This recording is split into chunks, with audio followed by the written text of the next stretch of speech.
På dansk er der mange ord, hvor vokalen ikke er lydret. Derfor er det godt at vide noget om kort og lang vokal, for det kan hjælpe os, når vi staver.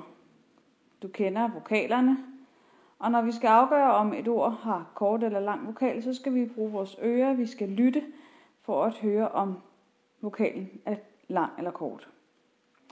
Når vi bruger udtrykket lang vokal, betyder det, at vi trækker i vokallyden, og vokallyden fylder mere i ordet. Et eksempel på det kunne være ordet måge. Her trækker vi i å-lyden, og ået lyder som et rigtigt å, det er altså lydret. Kort vokal er vokaler, som ikke får så meget lydplads, når vi udtaler ordet. Og det er ofte de korte vokaler, der driller os, når vi skal stave. Et eksempel er at spille. Spille, der fylder i'et ikke meget i udtalen, og den stjæler oven i købet lyd fra et e. Spille.